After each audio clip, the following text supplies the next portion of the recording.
Les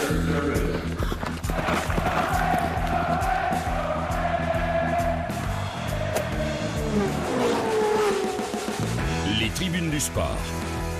Karine Dronnet. Bonjour et bienvenue à tous dans les tribunes du sport. Alors que le monde sportif est à l'arrêt, on se penche aujourd'hui sur le futur modèle de développement. Mohamed Amin Zariat, le président de Tibu Maroc, qui a participé à la plateforme en ligne mise en place par la commission spéciale chargée du modèle de développement, nous présentera aujourd'hui ses recommandations. Nous verrons également aujourd'hui que le webinaire, c'est-à-dire les séminaires en ligne, permettent au monde du sport de rester connecté. On en parle avec notre expert en basket 3-3, Mohamed Marakchi. Enfin, dans sa tribune sport business, Vincent Chaudel nous parlera du déconfinement du football européen. Cette émission est réalisée comme d'habitude par le plus sportif d'entre nous, Amin Abdelawi. Les tribunes du sport du samedi 25 avril, c'est parti.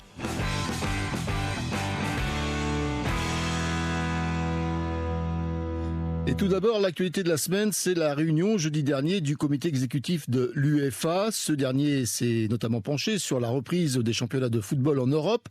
Dans sa tribune Sport Business, notre consultant Vincent Chaudel revient sur les décisions principales prises par l'instance du football européen.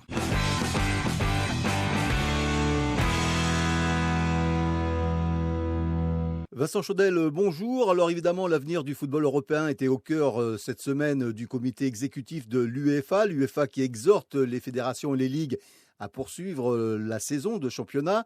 Mais si certains pays ne peuvent pas le faire, eh bien ils devront choisir les clubs qui monteront donc en compétition européenne l'année prochaine sur la base du mérite sportif. Ça veut dire quoi ? Tout d'abord, notons que l'UEFA change de position. La semaine dernière, nous avions évoqué le cas de la Belgique, qui devait être sanctionnée par l'UEFA ou sanctionnable.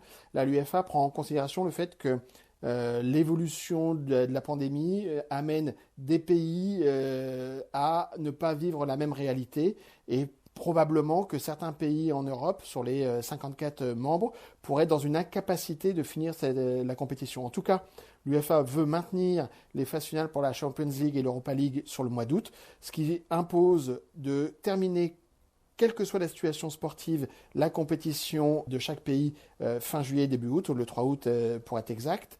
Et donc, si un pays n'a pas eu le temps de terminer, alors l'UEFA dit je vous laisse la liberté de choisir sur un principe de mérite sportif, c'est-à-dire est-ce que vous allez choisir le classement à mi-championnat ou le classement joué jusqu'à la dernière journée, en tout cas trouver une position pays par pays qui soit équitable sportivement sur la saison en cours et non un autre système qui serait sur 3-4 ans lycée, etc. Donc oui, l'UEFA ouvre cette porte-là pour les pays qui seraient dans l'incapacité de terminer. Alors maintenant, reste à voir les pays qui ne termineront pas et qui en auraient eu la possibilité. Je pense notamment aux Pays-Bas, pour lesquels le Premier ministre a pris la position de dire pas de compétition avant septembre, alors qu'au moment où on se parle, peut-être que d'ici septembre, on pourra rejouer. Alors évidemment, même si on reprend les championnats européens, il y a fort à parier que ces matchs se disputeront à huis clos. Est-ce que ce n'est pas finalement une menace pour l'avenir du football européen, Vincent Chaudel ? C'est une certitude, le sport et le football reprendra à huis clos. Et donc effectivement, le sujet est de savoir pour combien de temps. Aux États-Unis, les ligues américaines imaginent que ça sera des huis clos jusque fin 2020, ce qui est déjà très long. Alors ça n'aura pas d'impact sur les fans, les supporters, qui vont forcément regarder les matchs à la télé ou les écouter à la radio et qui suivront les matchs et qui retourneront au stade dès qu'ils pourront le faire. Ça, il n'y a pas de problème.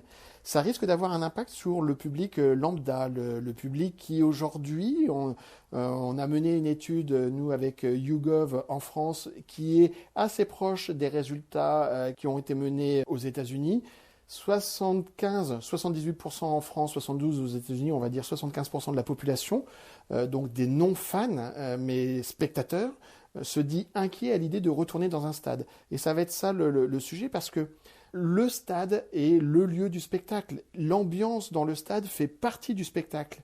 Voir un match à huis clos ou voir un match dans un superbe stade rempli avec des tribunes qui chantent, ce n'est pas la même chose, bien évidemment. Alors, espérons que le huis clos sera qu'une période temporaire et que ça n'abîmera pas le produit football, le match, l'ambiance, et qu'on la retrouvera le plus vite possible, en espérant que ce soit en 2021 si on ne peut pas le faire en 2020. Et puis, il est important aussi que ça se fasse assez rapidement parce que ça a un impact aussi sur la trésorerie et sur l'économie des clubs. Ok, la reprise à huis clos permettra de sécuriser les droits télé et de sécuriser le sponsoring, mais il manquera les recettes billetterie. Et donc, il faut que ça dure le moins longtemps possible. Alors, il n'y a pas que le football qui est impacté par cette crise du Covid-19. Il y a aussi le tennis qui est donc lui aussi en stand-by. Aujourd'hui, on voit qu'il y a un bel élan de générosité de la part des grands champions comme Djokovic, Nadal ou encore Federer qui apportent leur soutien aux plus démunis du monde du tennis. C'est bien et c'est beau que des grands champions comme Nadal, Djokovic, Federer se mettent au service du plus grand nombre. Ils ont décidé effectivement de soutenir la démarche de l'ATP qui était de soutenir justement les joueurs en grande difficulté en donnant d'eux-mêmes 10 000 euros par mois aux joueurs qui en auraient le plus besoin.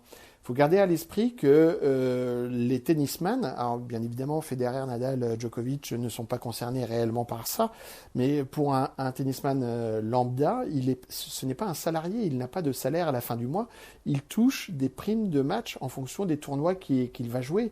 Or, avec le confinement généralisé sur la planète, les tournois ne se jouent plus. Et comme ils ne se jouent plus, il n'y a plus de primes de match, il n'y a plus les fameux prize money. Et donc, du jour au lendemain, les joueurs de tennis se sont retrouvés avec 0 argent qui rentrait. Donc oui, pour certains, c'est très très très difficile à vivre.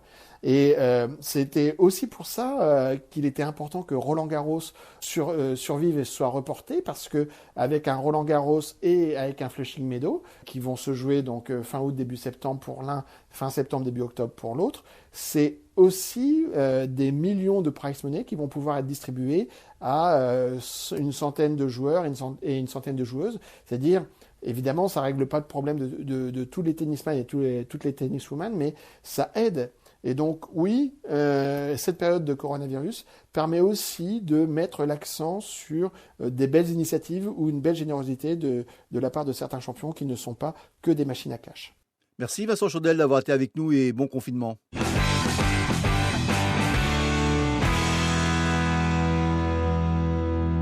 C'était la tribune Sport Business de Vincent Chaudel.